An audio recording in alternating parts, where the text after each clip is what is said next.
우리 다 같이 일어나셔서 하나님 말씀 받겠습니다. 사도행전 9장 32절에서 43절 말씀입니다. 사도행전 9장 32절에서 43절 말씀입니다. 한 절씩 교독합니다.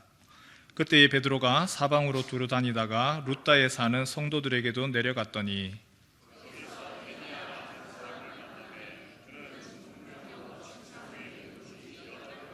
베드로가 이르되 에니야야 예수 그리스도께서 너를 낫게 하시니 일어나 내 자리를 정돈하라 한데 곧 일어나니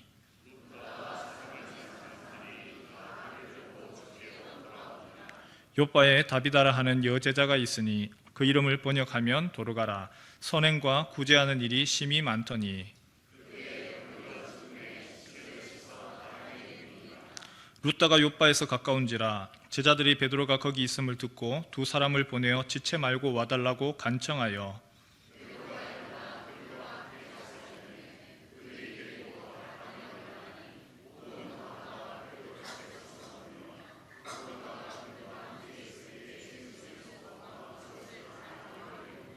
베드로가 사람을 다 내보내고 무릎을 꿇고 기도하고 돌이켜 시체를 향하여 이르되 다비다야 일어나라 하니 그가 눈을 떠 베드로를 보고 일어나 앉는지라.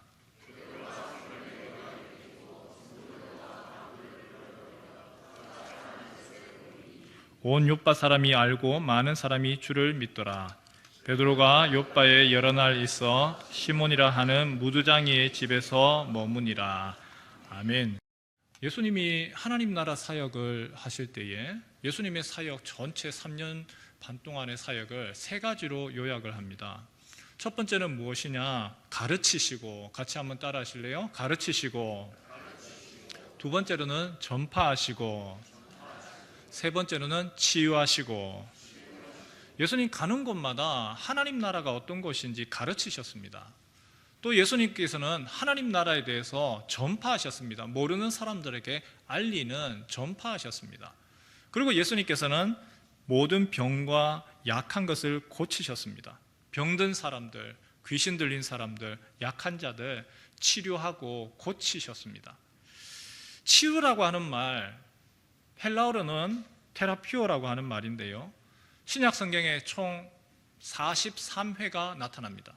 치유하더라, 고치더라, 섬기더라, 봉사하더라.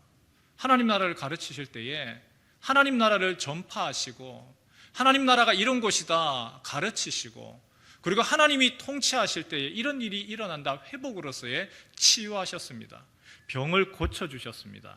그리고 질병 있는 사람, 귀신 들린 사람에게 귀신을 쫓아내시고 모든 죄와 사망으로부터 하나님이 다스리신다, 사망아 물러가거라, 그 모습으로서 그 사망의 권세를 이기신 것, 예수님께서 치유를 통해서 행하신 거죠. 그래서 예수님이 제자들에게 너희는 어디든지 가든지 간에 누구의 집에 가든지 제일 먼저 샬롬을 외쳐라 이야기를 합니다. 샬롬이 뭐죠? 샬롬이 뭡니까? 평안이죠. 평안. 근데 그냥 단순하게 평안이 아닙니다. 이 평안은 완전한 평안입니다. 이 가정에 완전한 평안, 문제가 해결되어지기를 원합니다. 이 가정에 어려움이 없기를 원합니다. 그런데 어떻게 어려움이 없습니까? 하나님이 당신과 함께 하셔서 하나님과의 깊은 관계 가운데, 하나님이 당신의 삶 가운데 당신의 집에 임재하셔서 당신이 평안하고 당신의 어려움이 해결되어지고 또한 질병이 떠나가기를 원하고, 그리고 당신에게 있어서 간구하는 기도의 제목이 응답되기를 원합니다. 샬롬에 대해서 전하라고 이야기를 하셨습니다. 38년 된 병자 이야기 잘 알죠? 38년 동안 이 사람은 병이 났음에도 불구하고 고침을 받지 못했습니다. 소문을 들었어요. 한 곳에 가면, 그곳 베데스다라고 하는 곳인데 그곳에 가면 어떤 질병도 낫는단다. 간헐천인 것 같아요. 천사가 한 번씩 이 연못을 흔들기만 하면, 그 물이 들끓기만 하면 누구든지 제일 먼저 들어가는 사람은 어떤 병이든지 낫는 거예요.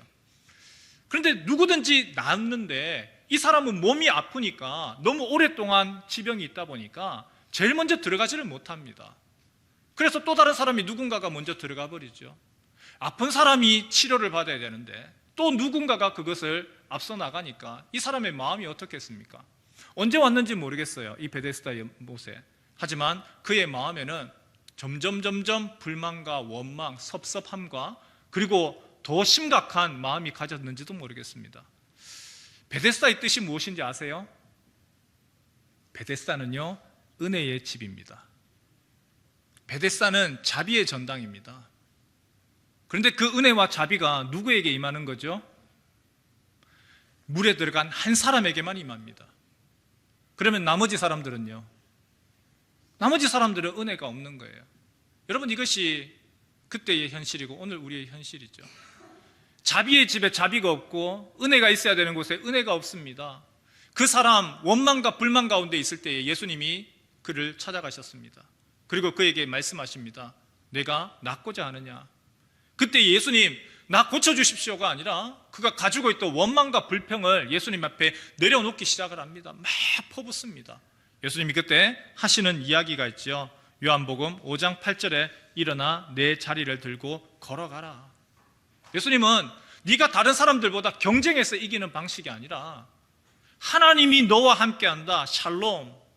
하나님이 너와 함께할 때에 문제가 해결되어지고 하나님이 내 몸을 고친다. 하나님이 고치시는, 직접적인 고치시는 방법으로 샬롬을 선포하셨습니다. 그러자 그 사람이 나아서 그 자리를, 자신의 침상을 들고 걸어갔습니다. 하나님이 병을 고치고 샬롬이 일어난 거죠.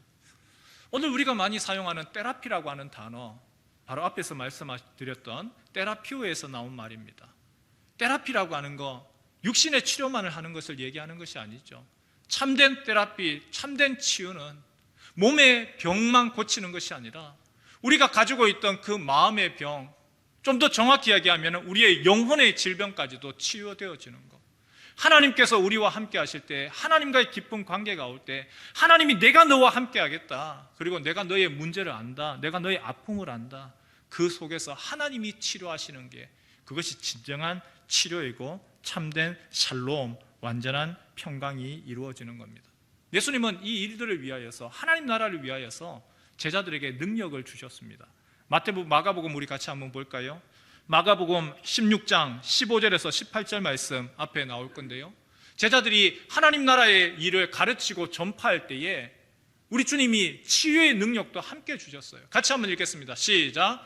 또 이르시되 너희는 온 천하에 다니며 만민에게 복음을 전파하라.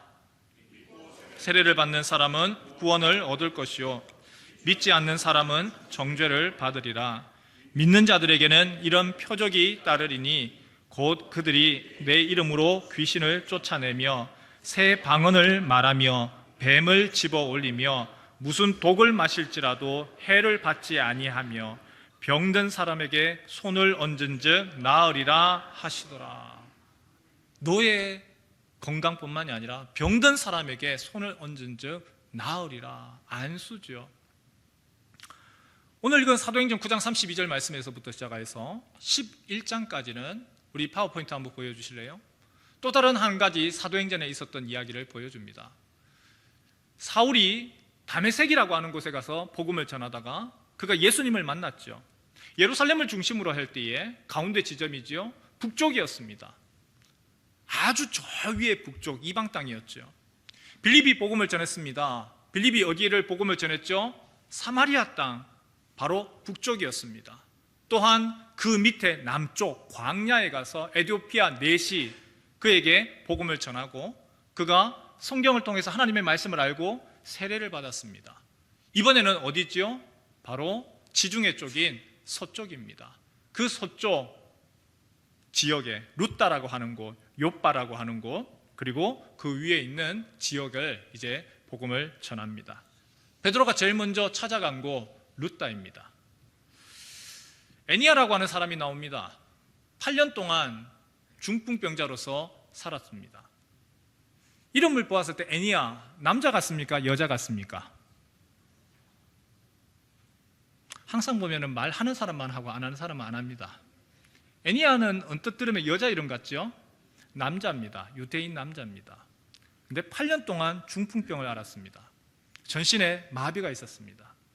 이 전신에 마비 있는 사람에게 베드로가 찾아갑니다. 그리고 그를 향하여서 한마디를 하지요. 34절 말씀 우리 같이 한번 읽겠습니다. 시작. 베드로가 이르되 애니야야 예수 그리스도께서 너를 낫게 하시니 일어나 내 자리를 정돈하라 한데 곧 일어나니. 38년 된 병자에게 예수님이 무슨 이야기를 하셨죠? 일어나서 내 자리를 가져가라. 베드로가 지금 예수님이 하신 모습을 그대로 동일하게 그 능력을 받아서 합니다. 애니야야 예수 그리스도께서 너를 낫게 하시니 내 자리를 정돈하고 곧 일어나라. 그러자 즉시 그가 나음을 입고 걸어갔습니다. 강조점이 하나가 있습니다. 치유의 능력이 누구에게 있습니까? 베드로에게 있나요? 다시 한번 보여주실래요? 34절 말씀, 치유의 능력이 누구에게 있습니까? 예수 그리스도에게 있습니다. 애니야야 예수 그리스도께서 너를 낫게 하신다. 치유의 능력 베드로에게 있는 것이 아닙니다. 지금 예수님이 보이지 아니하게 치료하신다는 얘기입니다. 성령께서 베드로를 통하여서 애니야를 고치십니다. 베드로의 능력으로 중풍병자를 고치는 것이 아니고 예수님의 능력으로 8년 된 마비 환자를 고치는 것이죠. 저는 이 이야기가 참 잊혀지지가 않네요.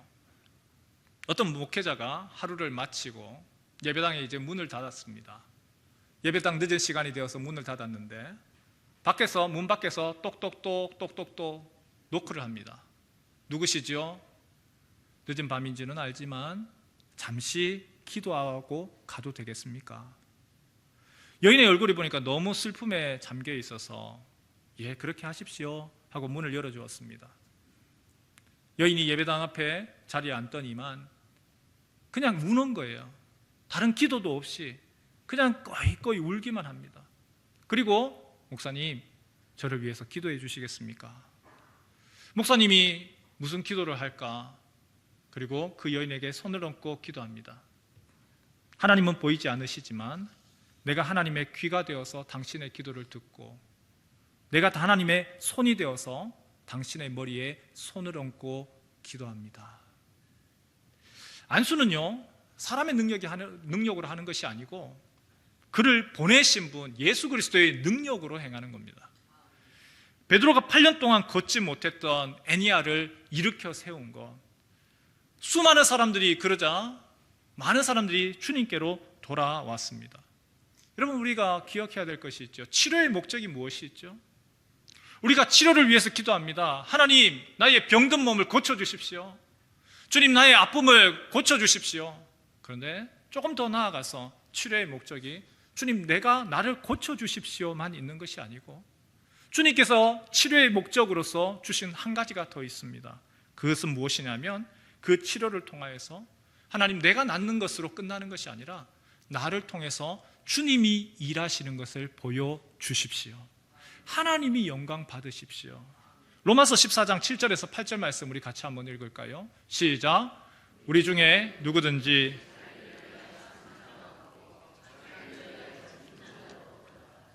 우리가 살아도 주를 위하여 살고 죽어도 주를 위하여 죽노니 그러므로 사나 죽으나 우리가 주의 것이로다.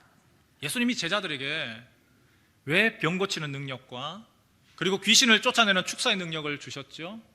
그들의 능력을 줘서 그들이 제자들이 대단한 것을 나타내라고 주신 것이 아닙니다. 그렇게 함으로 인해서 하나님 나라를 보여주어라, 하나님이 통치하신다, 하나님이 너의 인생 가운데 함께 하신다, 그것을 깨닫게 하시고 그리고 하나님께 영광을 위하여서 그렇게 하셨죠. 하나님이 살아계신다, 너의 인생 가운데 샬롬이 이루어진다, 하나님이 함께 하신다, 그것을 보여주라는 겁니다.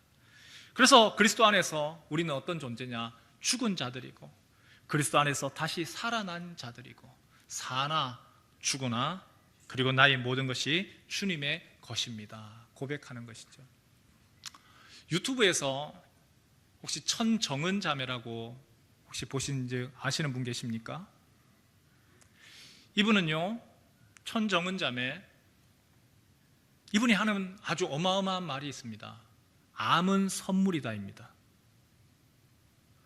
에어컨 좀 꺼주십시오. 제가 추워서 안 되겠습니다. 네. 여러분, 암이 과연 선물일까요? 2012년 10월 달에 나이 39에 유방암 판정을 받았습니다. 피아니스트였습니다. 개인 사업도 하고요. 열정적인 사람이었습니다. 근데 유방암 판정을 받았는데 그냥 유방암 초기가 아니고요. 이미 뼈에까지 전이가 되었습니다. 병원에서는 치료할 수 없다고 말기암이라고 선고가 내렸습니다.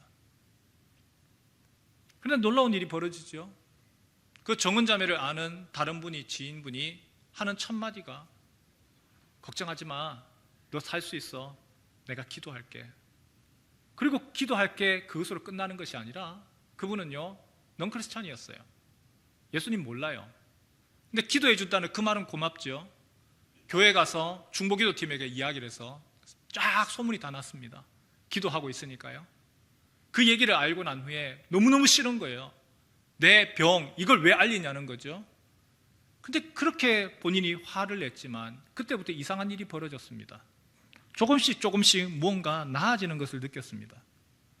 이후에 뭔가 이상하다, 자꾸 이 관련성이 자꾸 보여지면서 그 언니가 다니는 교회에 한번 가고 싶다라고 해서 교회로 발걸음을 옮겼습니다.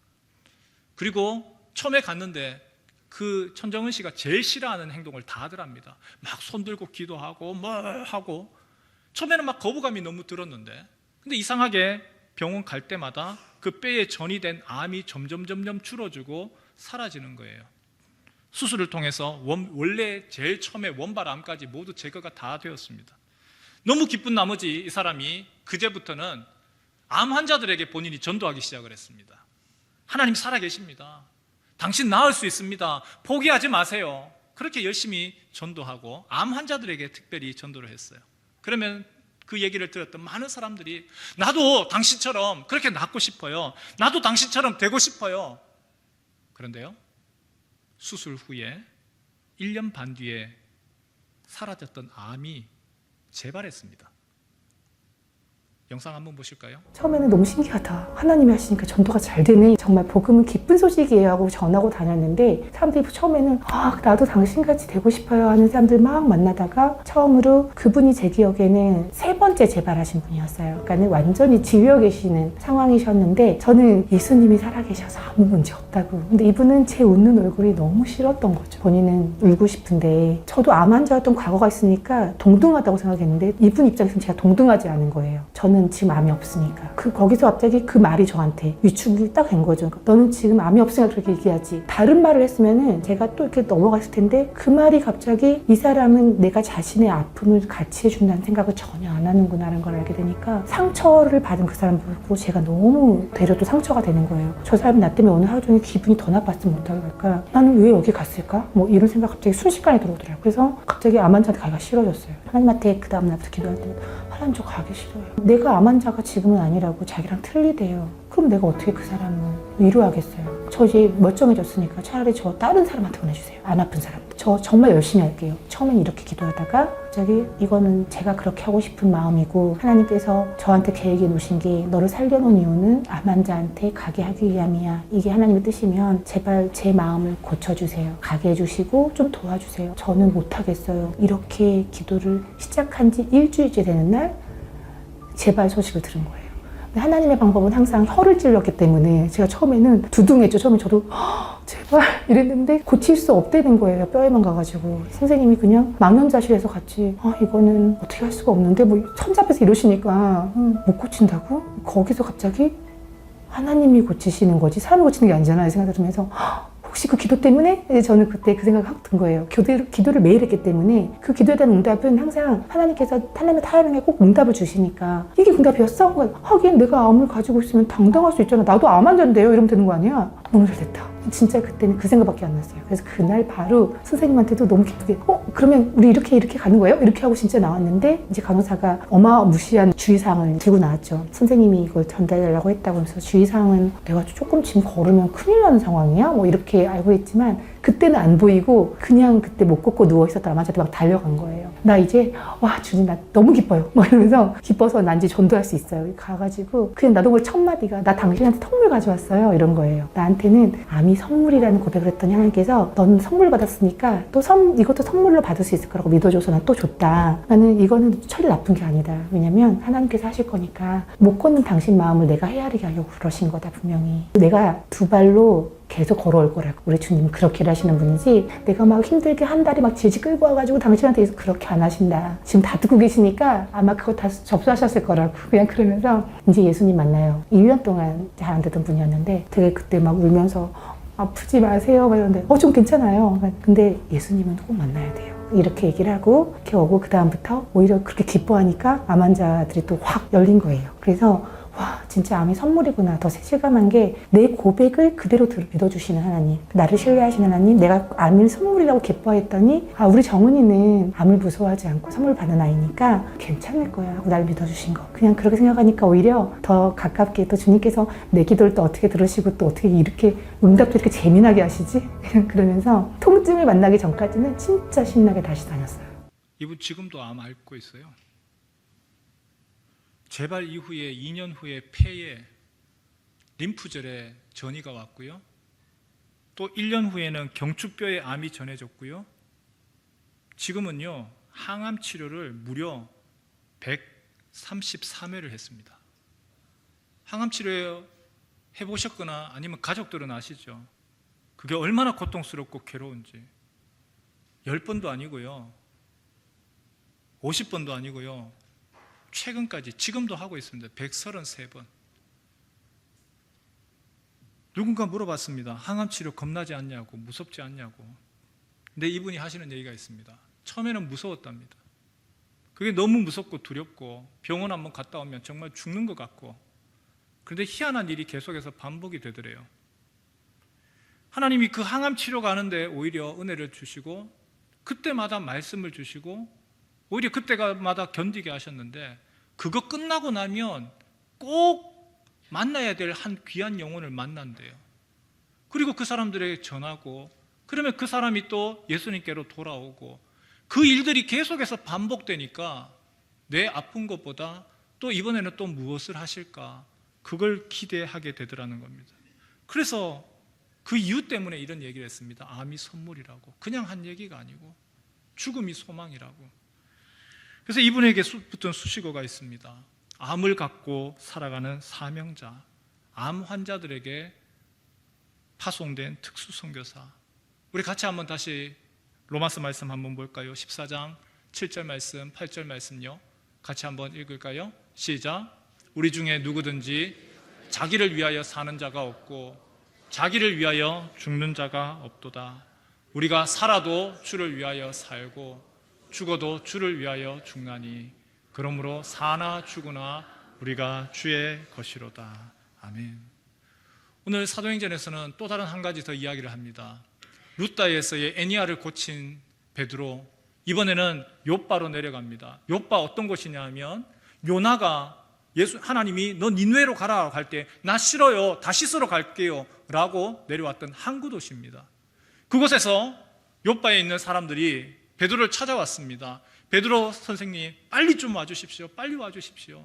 우리의 동료고 정말 신실한 여제자인 다비다가 죽었습니다.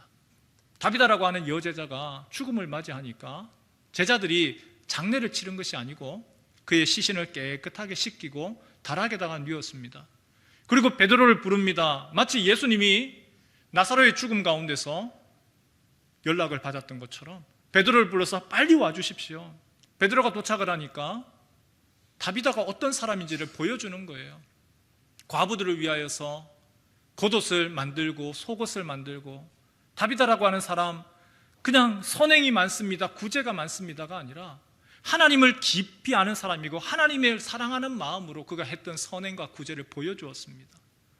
했던 많은 것들 나누어주고 베풀고, 그리고 마음이 넓은 여인이었죠. 베드로가 사람을 다 내보내고 난 후에 무릎을 꿇고 기도를 합니다. 시체를 향하여서 외칩니다. 다비다야 일어나라. 다비다야 일어나라. 제 아들 영광이가 유치부 때입니다.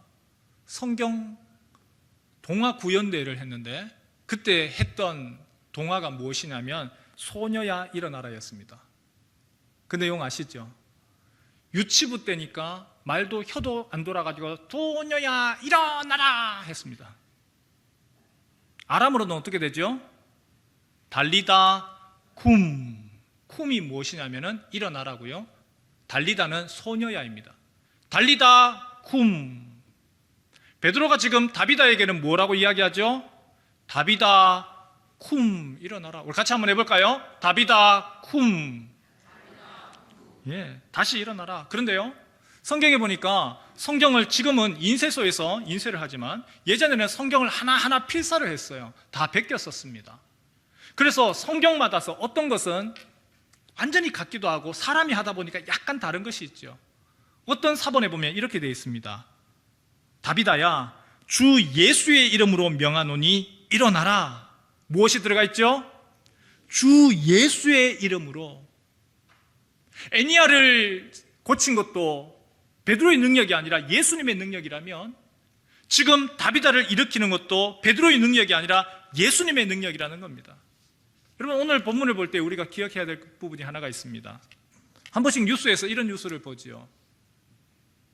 종교에 심취를 해서 사람이 죽었는데도 불구하고 시신을 장례하지도 않고 한쪽에다가 잘 모셔두고 부활할 것을 기다리고 있던 사람이 발견되었습니다.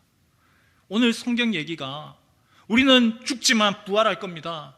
그러니까 장례 치르지 마시고 한쪽에다가 시신을 잘 모셔놓고 목사님을 부르십시오. 그런 이야기 아닙니다. 그렇게 해석하시면 정말 잘못된 해석입니다. 지금 오늘 이야기는 무엇이냐면 하나님이 나라가 점점 퍼져나가고 있다는 겁니다. 예루살렘을 넘어서서 온 유대와 사마리아와 땅끝까지 하나님이 간섭하신다. 하나님이 간섭하실 때에 병든 자가 일어나고 죽은 자가 다시 살아난다. 그 징표로서 보여주시는 것이죠. 하나님 나라가 임했다. 요즘에 매주 금요일 저녁에 저희 집에서 당회원 부부 장로님과 또 권사님 집사님들 함께 저희 집에서 부부가 우리 교회가 어떻게 해야 하면 좋겠느냐 10분 목장을 지금 진행을 하고 있습니다. 지난 금요일에 장로님 중에 한 분이 기도 제목을 내놓으시는데 기도 제목이 무엇이냐면 요즘에 우리 교회 성도들 중에 아픈 분들이 너무 많습니다. 그분들을 위해서 기도해 주십시오. 환우들을 위한, 우리 교회 성도들을 위한 기도였습니다. 오늘 정기철 집사님이 예배 참석하셨는데 사실 정기철 집사님 지난주에 심장, 혈관 스텐트 시술을 하셨죠. 박영학 집사님 오늘 못 오셨는데 박영학 집사님이 신장 때문에 병원을 갔다가 급하게 입원하라고 해서 입원하셨어요. 지금은 퇴원을 하셨지만 입원하셨고요. 오늘 지금 전성복 집사님 예배 오셨는데 다리를 다쳐서 방깁스 하고 계시죠. 성도들 중에서 지금 환자들이 많습니다. 저 개인적으로도 그렇습니다. 지난주 화요일에 저희 어머니께서 피부암 때문에 수술 받으셨고 큰 거는 아니지만 지금은 장인어른은 또 늑막에 고름이 차서 이거 농 뺀다고 지금 2주째 아주대학교 병원에 지금 입원해 있습니다. 여러분, 우리가 환우들을 위해서 무엇을 해야 될까요? 환자들을 위해서 기도하는 겁니다. 하나님의 치료를 위해서 기도하는 겁니다. 주님, 나에게는 능력이 없습니다. 그러나 하나님께서 행하실 것을 믿습니다.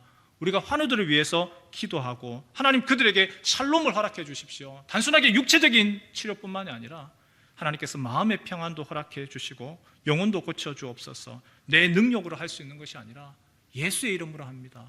예수의 이름으로 할 때에 주님께서 놀라운 기적을 행하실 때에 하나님 그거 보여주십시오. 그 역사들이 오늘 두 군데가 나왔던 것이죠. 35절 말씀 같이 한번 읽겠습니다. 애니야를 고치고 난 후에 35절 말씀 이렇게 되어 있죠. 함께 읽을까요? 35절 같이 한번 읽겠습니다. 35절입니다. 시작. 룻다와 사론에 사는 자들이 다 그를 보고 주께로 돌아오니. 이적과 기적을 통해서 하는 이유 무엇이죠? 주님께로 돌아오더라. 또 한번 볼까요? 42절 다비다가 살아납니다. 그 일을 통하여서 무슨 일이 일어나죠? 함께 읽죠. 시작. 온 요빠 사람이 알고 많은 사람이 주를 믿더라. 예, 주님께로 돌아옵니다. 이적과 기적의 이유는 내가 병 고치고 내가 잘 되어집니다가 아니고 주님께, 하나님께 영광이 되어지고 예수를 모르는 사람들이 알게 되는 하나님 나라를 소개하기 위해서입니다. 그런데 또 이것도 한 가지 더 기억하셔야 될 것 같습니다. 예수님의 능력이 임할 때 모든 것이 그러면 다 모든 사람이 다 낫고 모든 것이 해피엔딩이 되어야 되는 건가요? 그렇지도 않습니다. 우리가 아는 것처럼 스데반, 주님을 위하여서 성령으로 충만했던 사람입니다. 지혜가 충만했던 사람입니다. 사람들에게 칭송을 받았습니다. 하지만 그는 돌에 맞아서 죽었습니다. 예수님의 제자 야고보는 어떻습니까? 그도 순교했습니다. 오늘 애니아를 고쳤고 다비다를 살린 베드로는 어떻죠? 그는요, 십자가에 거꾸로 매달려서 순교했습니다. 예수를 믿는 이유가, 예수 믿으면 우리의 집안에 우환이 없어지고 어려움이 없어지고 질병이 고침받고 그것 때문에 예수 믿는 거 아니죠. 앞에서 언급했던 우리가 예수를 믿는 이유는 로마서 14장 7절에서 8절 바로 이 말씀 때문입니다. 같이 한번 다시 읽겠습니다. 시작. 우리 중에 누구든지 자기를 위하여 사는 자가 없고 자기를 위하여 죽는 자도 없도다. 우리가 살아도 주를 위하여 살고 죽어도 주를 위하여 죽나니 그러므로 사나 죽으나 우리가 주의 것이로다. 우리가 자기를 위해 사는 것이 아니고 살아도 주를 위하여서 살고 죽어도 주를 위해서 죽고 치유하고 살려서 하나님이 행하시고 하나님의 샬롬, 하나님의 역사를 보여주시는 것, 그것 또한 귀한 일이고, 그러나 우리를 이 땅에 있게 하다가 하나님이 앞에서의 오히려 이제는 부르셔서 내가 병들고 아프고 고통스럽지만 그 고통을 통하여서 그러나 이 가운데 하나님 하실 것을 기대하고, 그리고 나의 아픔을 통하여서 하나님이 또 무슨 일을 하신다면 그것으로 인하여서 내가 감사합니다, 주님께 기쁨이 되어진다면 나는 이해할 수는 없지만 내가 주님 앞에 감사가 되겠습니다. 바울의 고백처럼 우리가 살아도 주를 위해서 살고 죽어도 주를 위해서 죽는 것, 그것이 주님이 우리에게 기대하는 모습이고 또한 우리가 그리스도인으로서 나아가야 될 삶의 자세일 겁니다. 사나 죽으나 나는 주님의 것이요, 이 고백으로 나아가는 우리 모든 성도 되시길 주님의 이름으로 축원합니다.